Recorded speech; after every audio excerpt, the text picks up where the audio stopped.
All right, guys. This is like the most we have ever tried to make a video. Yep. So many times. Marcus has set up these lights like 8 times within the last 4 or 24 5, hours. yeah. But we are going to tell my birth story and Weston's birth story. Tay, has pooping been as hard as you thought it would be for, like, postpartum? This is something I just was thinking Seems about. a little bit personal. No. That's actually something that I feel like people have asked me. That's too personal. Let's talk about it for a few minutes. Oh, no. Oh, Weston's okay, baby. You're okay. I know. Honestly, we might just fight through them and whatever. Through the poops? I mean, you will have to, but with him being grumbly, because, Yeah. I mean, He's okay. he's part of the family, so just kind of gotta. This is just parent life, huh? Yeah, buddy? absolutely. Yeah, but It's been super fun, but it's difficult for productivity, for sure. yeah, but we've just enjoyed being home and hanging out with Absolutely. people. And it's hard for us because we are busybodies, so I think like really having to slow down in some ways has been hard. Probably harder for you than for me, but it's also good for us. So, Yeah. anyways, Right. pooping is difficult. Right. Yeah. Okay. I think it's scariest because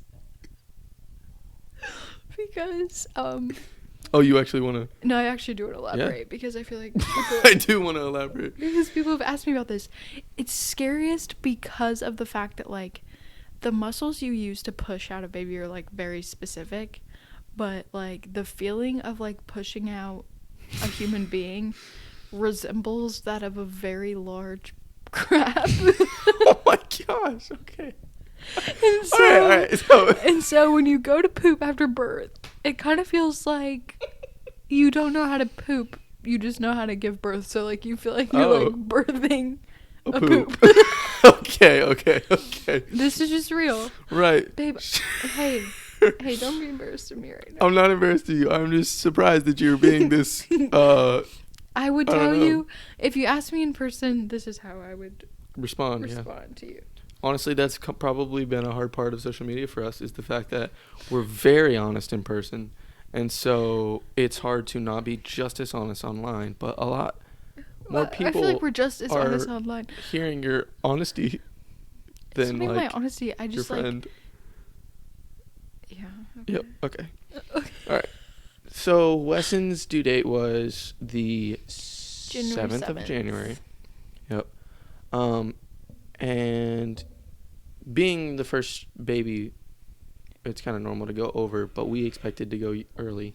Yeah, but I feel like everyone says that. Right. Like, especially when it's your first. Yeah. Because you've never been pregnant before and you just feel huge. And I was just like, how could I possibly hold this child in me for any longer? Right. So I think everyone kind of feels that way. But yeah, so technically he was 5 days late. Yep. Right. So we went in for our 41-week appointment on the 12th. The 12th. So Mm-hmm. about, what time was that? Like 11:30, 10? Yeah, like 10:45 was our appointment. Okay. So Yeah. we went in for our appointment, and I think at that point I was a little bit discouraged, mainly because like my goal the whole time was just not to have to be induced. Right. And to have birth happen naturally. And part of, course, that was which is most people's goal, but also like I wanted to have like not to like experience, but like I wanted my body to do everything on its own without having to like pump meds in me pretty much to get everything started.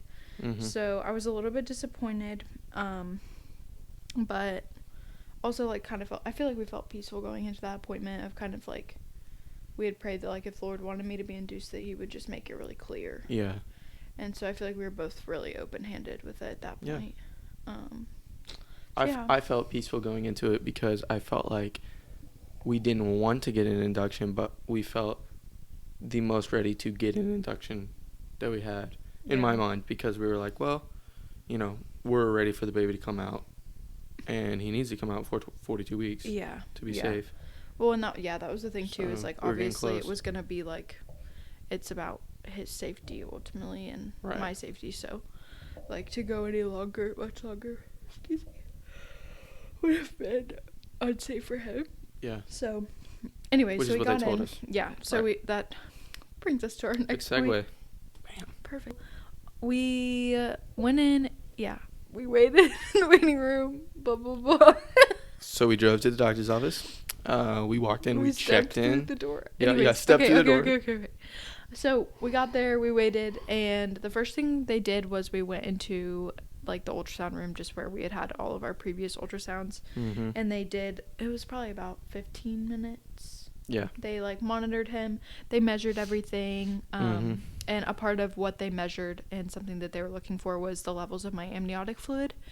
And the lowest that your amniotic fluid can be, like, on, it's pretty much like a scale of 1 through 10. Mm-hmm. And, like, the lowest it can be on that scale is a 5, and I was at a 6. To deliver safely. Yeah, to deliver VBAC safely, so. It's VBAC? VBAC. It's just natural birth. Oh, okay. VBAC.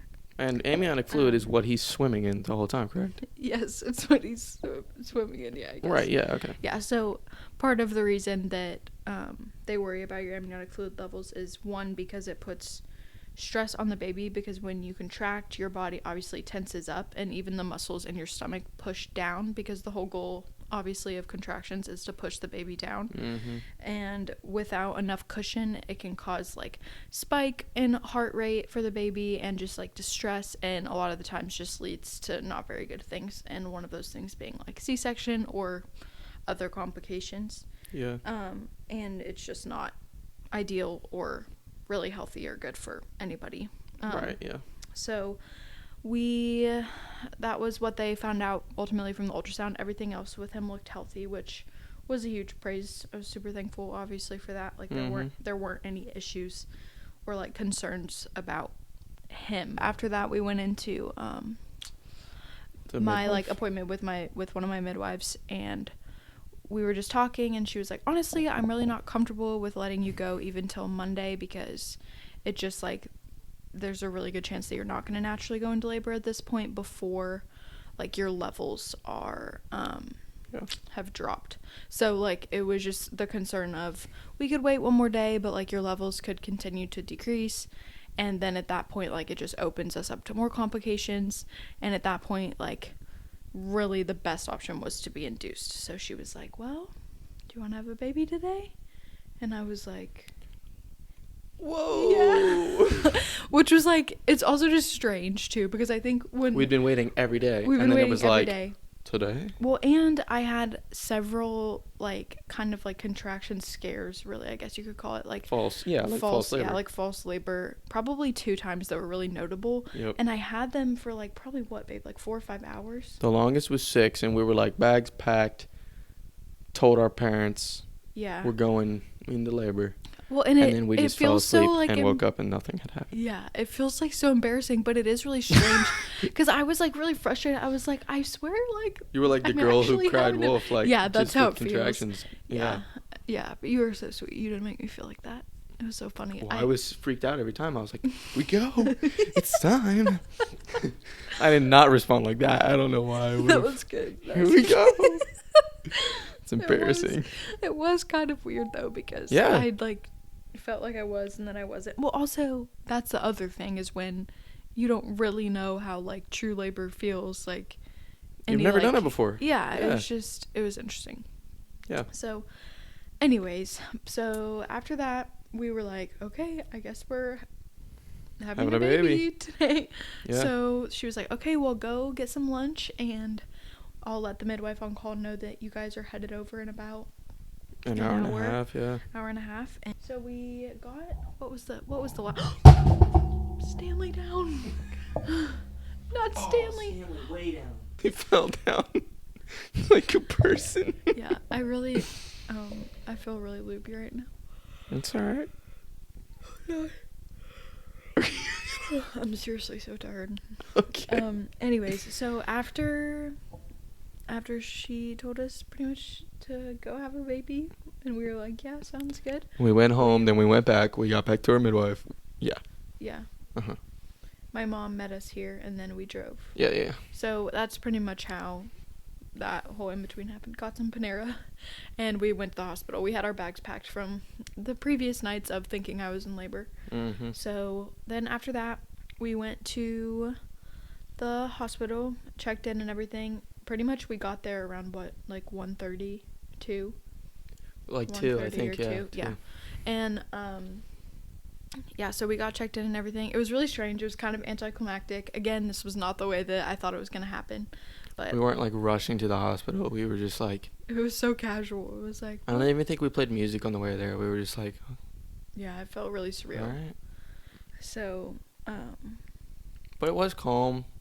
Wasn't super stressful. I didn't feel anxious. It was like, yeah, I think it was okay. We had both spent a lot of really intentional time like praying, and I spent a lot of time like journaling the days before and just like writing prayers about like my birth, and I feel like the Lord just really covered me with a lot of peace about being induced and about the way that everything came about, even though it was not the way that I would have thought it was going to go. It was like, still the way that God had planned. So exactly, it was the way He had planned it, and in that there was a whole lot of peace. So yeah.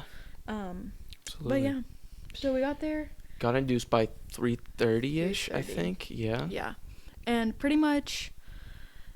So, I'm gonna try to go into some detail about like what happened, what they used, because I think it's really helpful to know, especially for me. Like I had no really like context with like being induced and like the options of being induced. Like at least for me, because I was already pretty far along. So that's probably the first thing that I could say is like I got induced around 3:30, and after they checked you. After they checked me. Yeah. So first they did a cervical check. Also, I would just like to clarify, this is the first cervical check I have had, like all of like the last few weeks of my pregnancy. Right, yeah, they never checked. And typically, yeah, but I was also with the midwives at my hospital, so like their methods are way less like invasive, which is my preference anyways. So I had not been like checked for dilation or anything, because most of the time it's just unnecessary and it can cause like false labor, and it's just uncomfortable. Yeah. So they checked me pretty much like after I'd already changed into like my hospital gown and everything, and they checked me, and I was already to 2 centimeters, and I was 50% effaced.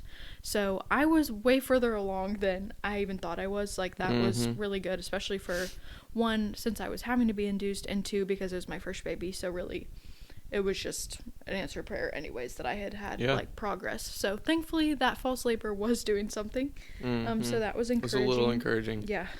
It didn't feel like, why did that happen? They're like, well, it was prepping you for this. So absolutely. That happened. And then at that point, the first thing they did was give me Cytotec, I think is what it's called. The little thing in your cheek? It's like a dissolvable, Cytotec, I think. I have no idea. I don't know. It's a little dissolvable pill pretty much that usually they give like 2 to 4 doses, and what it does is it starts to like soften your cervix and can start labor, especially because I was already I'd already made some progress. It moved things along pretty quickly, but that was also paired with something called a Cook's catheter, and they insert it into your cervix, and it's pretty much like it looks like 2 like glass. It's like a straw at first. Yeah, it's like a straw. And it's like 2 little balloon like things that are like this big. But then they insert them, and then they put water into them. What? This was wild to me. Yeah, this is really crazy. But it's awesome because it didn't require medication that was really strong. Right. What I was really trying to avoid was Pitocin throughout this whole thing. And I was able to not have any Pitocin, which was really... which is just a stronger really awesome drug. Yeah. So they inserted that, and then they pretty much fill them up with water to mimic the baby's head and to cause your cervix to dilate. So they inserted There's one balloon on the inside of the cervix, one balloon on the outside, and it kind of pressing against both yeah, it's both really walls. Interesting. Both walls, yeah, I guess essentially. And so really strange. Yes, but also really cool. Normally in there 12 hours. That is the longest, I think they said that it took. Okay, yeah. Like 4 to 12 hours was like the range, and some people were in between that. And it took being inserted, I had it in for like 4 hours. And it got me to a 5. Right. Was it 5? Because it just falls out once your cervix is dilated. It pretty much falls out, or they like slightly pull it and it's loose enough to where it falls out. And when it comes out, I mean, it's bigger than it was when they inserted it. It was like the size of... big balloons, yeah. It was like... that big, probably. So once that happened, I didn't even have another one of those dissolvable pills. After that, I had only had one. And after that, really everything just started naturally progressing. You had started having contractions a lot, and they were like, all right, we'll give you another pill if they don't keep progressing. If they don't keep going. And they did. So, yeah, and for the most part, another thing that I really had hoped to be able to do in labor was to be really, like, mobile and to be able to move around. And I really was able to. Like, for the most part, I kind of labored, like, upright in the bed. I had, like, pillows. Like, I was kind of, like, leaned forward. Like, the bed was, like, if this is the top of the bed, it was like this. And then I had, like, pillows stacked on it. And I was kind of on your knees. Yeah, I was kind of on my knees. And that was really helpful. And then I also walked around and just kind of, like, worked with my body, like, as the pain got worse. Yeah. And medicine ball. Or what's it called? Or the exercise ball. The peanut ball, too, between my legs. Yep. I, like, laid on my side some. And I would, like, hold on to him. And... yeah, so as you labored until you were like from 5 to 7, right? And then they broke your water at 7. They broke my water at 8, I think. Okay. So yeah, I think it was at 7 or 8. I can't remember. But my water never broke on its own, which actually is pretty typical. It's funny because, like, in the movies, you know, that's like what happens, and then the water breaks, and then you have a baby 2 minutes later in the back of a car. Which it's funny because in some ways it's kind of like that, because typically when your water breaks is when, like, your labor intensifies because you don't have that cushion anymore. But, like, it's not like that. It doesn't start and then you start having contractions. Then but it's fun. But it did intensify once they broke it. Yeah, so they broke my water with it's pretty much like this tiny little crochet hook. They stick it up there and break it, and it's like it's a just water. A bag of it water. Feels like a water balloon, like, breaking. So it's kind of a weird feeling. But so my water broke after they broke it, and then it was go time. It was, like, really serious from there. And I still was able to be. I mean, I was up and moving around until really till 10. So I moving around meaning like yelling, shaking. Well, yeah, that was the other thing, is, like, the way that my body really responded, like, to the pain was, like, I shook, like, shaking, like, a lot, like, really at the start of probably it's kind of scary. Probably 5. Yeah, it was probably one of the most freaky parts because, like, I was also never hot. I was always cold. But I wasn't even shaking because I was cold. It was just my body's response to the pain. So I was shaking a lot while I was moving around, and it got harder to manage. But I labored in the shower from probably 8 to, I would say, 9.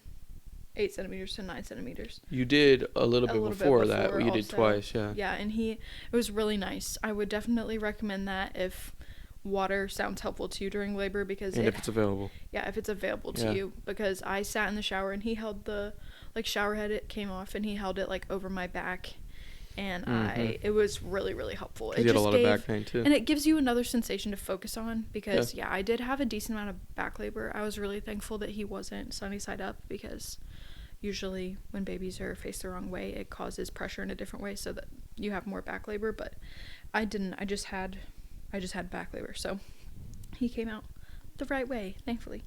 But or the easiest way. The easiest way. Yeah. So after that, it started intensifying until 10. Until 10. So transition was just, it was crazy. Like, honestly, I was genuinely, like, I was in pain, but, like, I was still pretty comfortable until 8 centimeters. Like, I was okay. No, like, I was still talking. Chilling. I was still talking. You were eating gummy worms between contractions, just, like, making jokes. I was still in tears. Still in tears shaking. During a few, and, like, it was, you were awesome. Thanks. Yeah. You were, though. Appreciate it. Couldn't do much. Yeah, but Marcus was very supportive. He worked hard my whole labor. He was not sitting to the side at all. He was doing counter pressure. He was holding my hands. He was helping me move around. He was holding the shower head. At one point, I was shaking almost as much as her because I was so, like, your adrenaline, amped I'm up. sure. But you were awesome. Yeah, it was fun. It's kind of fun. Yeah, actually, in a strange way, it was actually enjoyable. But anyways, okay, so moving on. Yeah, painful slash incredible, because it's amazing what God designed your body to do. Incredible. Well, But then after that- during that time, it got so intense that your contractions were very intense. My with contractions no time in were, between. My contractions, yeah. I probably had 20 seconds in between my contractions, and then they were a minute long, and it was the worst thing I have ever felt in my entire life. Like, Mhm. like it's like a period cramp times like a million. Like, there is no ways to describe, and like it's just crazy, like the way you react to, like, I was just like yelling, like deep throat, like animal noises, like, oh, like I don't even know how to describe. How would you even describe it? It just You were screaming, yeah. You were like yelling, yeah, it was just like, but not like yeah. So it was just like it was really intense. And at that point, after that was going on for probably An hour. I was like, give me the epidural right now. Like, I can't do this anymore. Like, I can't. I kept saying that I was dying. And I had not Yelling been, that she was dying. Like, I was like, I'm dying. While shaking and bleeding. Which it genuinely feels. It falling genuinely feels like you're dying. Like, I don't know what dying feels I thought like. you were dying. It's Yeah. Genuinely, like, it was really hard. But also I feel like mentally at that point I was really exhausted because it had been 10 hours. It had been 10 hours. I had labored with no medicine at all. And well, I no, was it had been 12 hours, 14 hours. Yeah, and I was just really tired. And Yeah. I didn't have, like, I felt like for the first part, like, up until even, like, 8, like, I had a lot of mental control and, like... Yes, I would agree with that. Yeah, and, like, focus. And I still had that, but I was tired at that point, and I wasn't able to, like, respond calmly and, like, let it happen anymore because the pain was so bad and I was so exhausted. It's more like you started to get panicked. Yeah, I was a little bit desperate, I think, at that point. Like, it was just really hard. Yeah. So, And the plan had been to go no epidural. And I think if you had the exact same labor next time, you could do it without an epidural. But the idea of not knowing how to push and being so tired and just there seemingly being no end because it was so bad was... I think definitely a reason to get the epidural. I don't regret getting the epidural at all. Not for a second. Also, I really, for the most part, had accomplished my goal because I asked for the epidural around 9 centimeters. Mm-hmm. I didn't get the epidural for another hour. So by the time... Because it takes a while to get it. So by the time that the epidural man got there... Epidural man? The anesthesiologist? Yes. My favorite person in the world. By that time... I literally told him that. I said, "You're my favorite person." As he was leaving, he was like, "Okay, have a good day." Like, he was like, later. I was like beside myself. Yeah, you're like, I love you. You're my favorite person. You didn't say I love you. No, I was like, "You're my favorite person ever. Thank you." He's like, "Okay, good night." But yeah, it was crazy. So by that time, anyways, I had already, like, you were to 10. I was complete. So I had gotten to 10. And that felt like an accomplishment also. Like, I didn't feel like, I don't know. I think I looked at you and my mom and I said I was sorry for having to get that epidural. You said, you looked at me at one point and you said, "I don't think I can do it." And I said, "You can do it." And you said, "I think I can do it if I have the epidural." And I was like, "All right. Yeah, do it." Yeah. You can, you can do it without. I believe that you could. But also, if you want to get it, go for it, girl. You're crushing it already. You're pushing baby out either way, so pretty impressive. Well, and I think too, like, kind of getting over the, like, either way, like, you're the hero. You know what I mean? Like, either way, like, you pushed out a baby. Like, that's enough. Yep. And I feel like for me, even in my own mind, I'm a little competitive with myself, so I had just really wanted to be able to do it, and for the most part I was. Yeah, you were. And I feel and I'm so thankful because I think the Lord, and that strength is totally from the Lord, but so by the time that epidural got there, I was having even worse contractions and I had to stay perfectly still for 5 minutes. And before this I was like yelling on the ground, then I was on the bed. She was standing up, it was really intense. And then there was a break and she's holding on to me, the nurse, and the midwife, standing on the edge of the bed, and then she like made the face like another one's coming, and you can see it on the monitor because she was hooked up on monitors, so you could see that the spike was coming, the contraction was coming, and we're all standing there holding her and whatever, and like looking at her, And then all of a sudden, in a split second, we weren't looking at her anymore. We were just, like, looking at each other because she was, like, on the floor contracting, like, just on her hands and knees, just like, ah! It's crazy, though. Like, I don't even know how to describe it. Like, you just do what you have to do in the Yeah. moment. Like, you just move the way you have to move. Mm-hmm. You, like, even if you, like, it's just Whatever crazy. to bear it. I yeah. lost all sense of modesty, too. Like, I just didn't even care. Like, you just don't care. Like, it's so crazy. Mm-hmm. So, yeah, so I, like, literally, because of the Lord, I was able to stay still and get that epidural. I had a pillow. My nurse was, like, holding me still. He was sitting next to me. And I was just, like, screaming into the pillow, pretty much. Yelling into the pillow. Yep. And I was able to... For, like, 5 minutes, stayed still. It was incredible. Yeah. Super impressed. Yeah, That was the only part I did not watch, though. A massive I needle didn't going look into at your the back. needle. I could not. I don't know when we paused it, but Weston got upset last night, so this is a new night. A new day. And by a new day, I mean it's literally almost the next day because it's 11 o'clock. Okay. Yeah. Same story, though. Yes. Okay. So where did we leave off? Not sure. We're kind of whispering. I feel like I'm subconsciously whispering right now, trying not to wake him up. A little bit. Oh, okay. So yeah. Okay. I guess what I was talking about was how it took me about an hour to figure out How to push. And then you pushed him out. And then I did. That's where we ended. Yeah. Probably around there. But yeah. So pretty much after the first hour, I had figured out how to push, and then I was able to push him out pretty quickly once I like understood how to push. Yep. Which was super impressive. Thanks. And super intense and so intense. Scary and just awesome.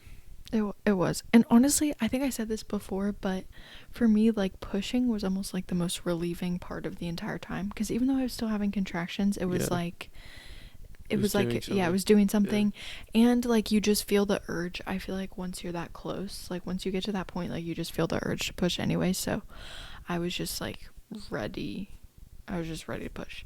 So yeah, but about like I guess it was probably like 4 or 5 minutes like before he was there. Obviously I had my midwife in there and the nurse and then my mom and Marcus, but there were several other people like in and out just checking things, but a gal from, I think she was from the NICU. Yeah, so she came in. NICU team. Yeah. So they brought the NICU team in, and they came in and told me like pretty much like before I was like pushing him out, like that they were gonna have the NICU team in there, and like I didn't even fully understand why. But obviously there was a moment, it made me a little nervous. There was a moment when the midwife looked at the other nurse and was like, "Hey, get them." Oh, there was? I guess obviously I didn't notice that. And so for me, I saw them be like, "Hey, get those people." Oh gosh, I didn't even know that. Yeah. But it was subtle, and she just went, and then they were in there a few minutes later. But it brought a heightened sense of like, oh, what's going on? It was a little bit of stress. Well, and I was trying to really focus and not like ask what was going on, because I knew that obviously they had it under control, and if they weren't specifically telling me, it wasn't something that like I didn't need to panic. Like that wasn't gonna help anything. I did see them check there was a few times I glanced over and I noticed they kept looking at his heart rate like a little bit like more frequently than they were, which may have just been like he's coming out, he's like getting squeezed out of the canal, so like that may be normal. We've never had it before, but I don't know. I think too, but part of it was the fact that I was pushing for so long, and like he was a little bit. His head was poking out and like groundhog and then back in, like 2 different contractions, and the second time that happened is when they called the NICU people in, and I think that he was like almost out a little bit longer than they would have wanted him to be. Assume. Yeah, I would assume that was probably the case. Either way, he came out. Yeah. I watched the whole birth. He did watch the whole thing. I didn't think I was so going impressed. I honestly was not super surprised that you did. Like, it was fun. It was cool. It was really. It But was. I will yeah. not. I would not recommend watching that part. It was Which is funny because I would He was feel like. scary looking. It was scary looking. It wasn't super gross because he was pretty late. Well, but so I he also wasn't feel like super, it was more gross nerve wracking. Yeah, but I feel like it was more nerve wracking because of like Everybody the was there. state he came out in and how everyone was there. Because that's the other thing with the NICU people. There was probably 5 or 6 people in there. Very high intensity. Yeah, it just like about added them. a lot to like the Yeah. moment of him coming out. So yeah, I guess that's really like the segue into the next part. So he came out, and obviously what they do with all babies is they immediately like put them on your chest. Well, I was supposed to cut the umbilical cord. Oh yeah, well, and that, yeah, tell that part. I was supposed to cut the umbilical. Sorry. No, I was supposed to cut the umbilical cord. We had talked about it before. I had like going back and forth. I don't know, because I thought I was gonna be a little too queasy, and I felt like I'm cutting a part of my wife or I'm cutting a part of my son. So either way, even though it's not.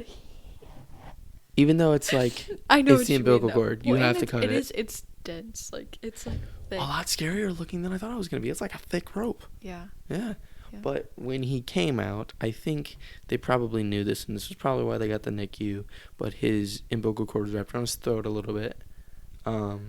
So Yeah. when he came out, they unwound that and cut it, and I didn't get a chance to cut it. Slightly bummed, but also when I saw it, because I hadn't like looked up a picture of an umbilical cord. So when I saw it, I was like, oh, glad they cut that. Yeah.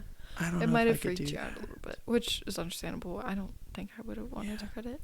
But then they put him up on your chest. They put him on my chest, and always what they do is they'll rub the baby's back like really vigorously and kind of like burp them almost, and like they were doing that with him and kind of shaking him and moving him, and he wasn't crying. For like 10 seconds he was on you though. Maybe. Maybe Not 10 long. seconds. Like, well, and that was the hardest part. So like probably out of the only really like negative thing for me, which is interesting, was actually like right after he came out. And so they put him on my chest. I still get emotional every time I talk about it. So they put him on my chest, and then they took him away to the corner pretty immediately, and like I was pretty like shooken up. They had a little Shaken up.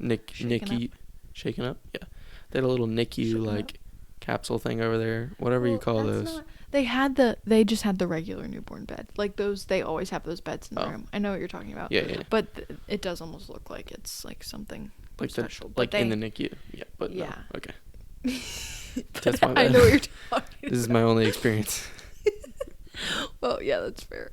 So I guess they brought him over there, and that was just really scary for me. And I kept looking at my mom's face because my mom was sitting to the left, like holding my hand. I was just like, "Is he okay? Is he okay?" And I was starting to get really worked up. FYI, she's had 6 kids. Yeah. So I have 5 sisters. Y'all probably know that at this point. If not, then there you go. But that's part of the reason. If not, then there you go. Fun fact there it about is. Me.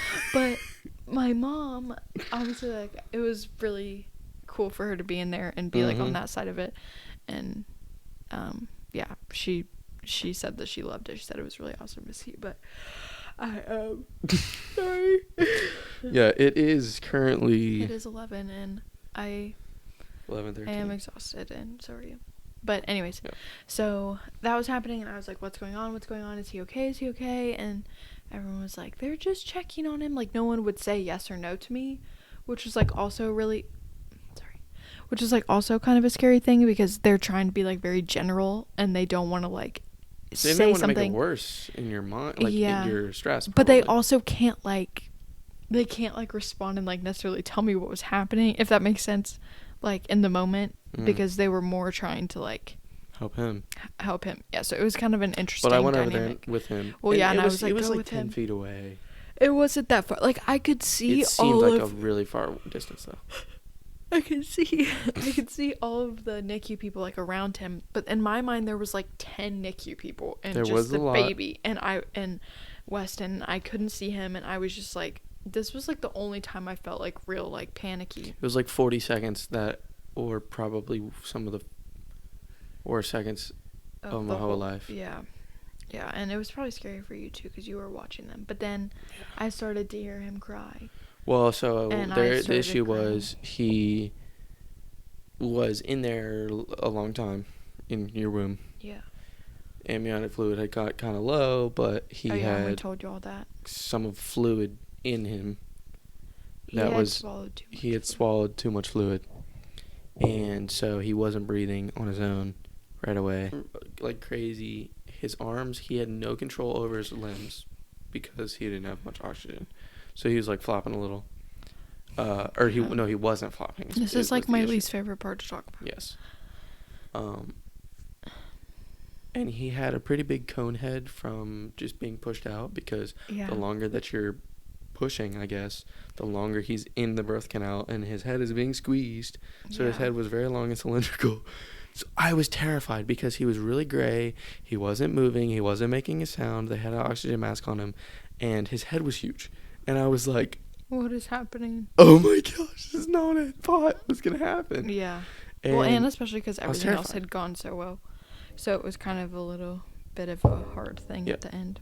And then they put this little tube down his throat, just like you would at the dentist, to like get extra spit out your mouth, sucked a bunch of fluid out, and he started crying within probably 40 seconds. The whole nightmare of it lasted probably 40 seconds, I think. Yeah. But it felt like hours. Yeah. But then he started crying. I looked over, and you were like looking at me. You were like, is he okay? Yeah. And I just kept looking at him. He was all right. So I went back over, and then went back over.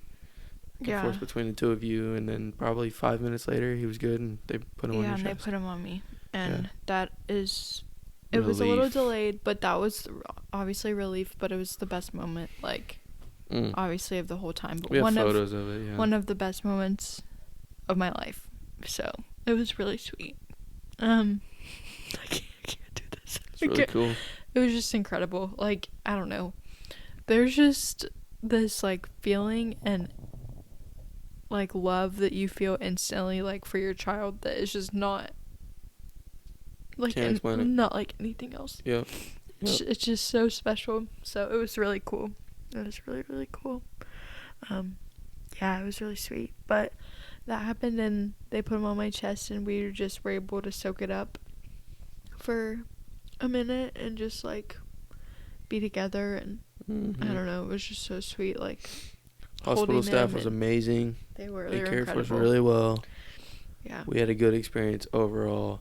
Yeah, but it awesome. was so intense. It was so intense. It would have been intense no matter where we were, but yeah, it was so... Oh, no, but I'm saying just, like, the whole experience was just insane, super awesome, so impressive. I'm so proud of you. Thanks. But also, like, how incredible God's design is. Yeah. Just amazing. Yeah. And now we have a baby who is sleeping right over there, and just... that we can see sitting in the doorway. And who used to be in your belly, like, literally 2-3 weeks ago. Yeah, a little over. A week and a half. So, yeah. It's incredible. That really was it. And I will say this just for any of my mamas who are watching and who are worried about this part, like, everything else, like, is such a blur. Like, after your baby is there and on your chest. So after they put Weston back on me was when I was being stitched up this whole time. They're cleaning everything up. Deliver the placenta? And I literally, the placenta, like, they were like, okay, can you push? And I was like, yeah. And I pushed once, and the placenta just, like, came out. And it was not a big deal at all. Oh, Weston was there. So and Weston was on my chest. Like, I could not have cared less. I feel like that is, like, a big thing that kind of freaked me out, is, like, the after part. And, like, you just don't really care about anything. And I think definitely part of why it was so easy for me was because of the epidural, because a lot of that, like, I think that's the time it helped me the most, because I was super numb. One, when they were stitching me up, and they numb you either way, but, like, I was already pretty numb from the epidural, like, waist down. That's the only, like, final part I would share, because I was super freaked out about that part, and that was, like, the least freaky part of the whole thing. So just once he was there, encouraged. Everything else kind of dimmed. Yeah, well, and you just don't care about anything else. Like, there's just this, like, you're so wrapped up in this love and this feeling that you've never felt before, and this beautiful baby that's on your chest, and you don't care. And it's awesome. I think that, like, having a plan obviously is okay. Like, it's okay to have goals, and obviously I had goals. I had a goal to do everything naturally, largely like everything went that way, but I got that epidural at the end. That was different, but I needed it. You know what I mean? So I think having having that mindset of like, it really helped you. Yeah, it really, really helped me, because I was able to be like, okay, like I can do this, but I also have this option if I need it, and I needed that epidural at the end, and that's okay. So kind of having the like open-handedness with it, and even with going in and having the induction, like I feel like the fact that my mindset was already like, okay, I didn't want to be induced, but like this is actually what the Lord had all along. This doesn't surprise him, and this is the situation, and so I'm just gonna step in it and walk into it, and we're gonna do this. You hear farting out there? Yeah. But to anybody who's gonna have a baby, to you, yeah, but also like to any women that are gonna have a baby, like,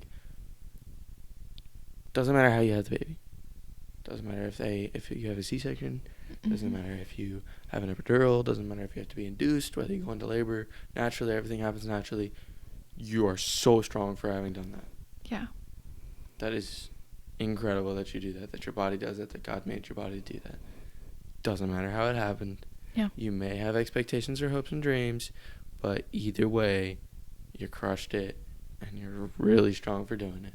And that's really how proud of you. And that's how every man should react to it.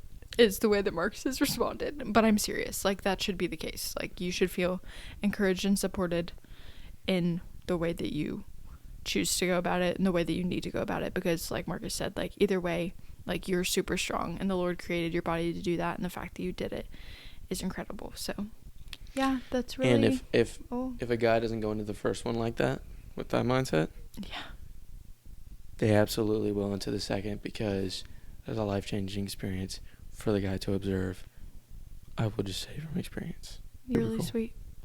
He's hyped me up a lot since. He always hypes me up, but he's really hyped me up since giving birth. And he came out of her like, how did she do that? He breathes, he poops, he eats. He breathes. It's incredible. He does. It's incredible, and the Lord's design is incredible. But and you pushed him out. I So proud of you. I did it. Thank you guys for listening to our long-winded story. Yes. Oh my goodness. I feel like there was no good short way to. So, we will see you next time, friends. Thank you for joining us. And thank you guys. If you watched all this way, I'm assuming you subscribe. If not, just do it, because you stayed with us for a long time. And don't pay attention to my cringy wife. Queensy wife. You're going to have to cut that out. Yeah. You sound queensy.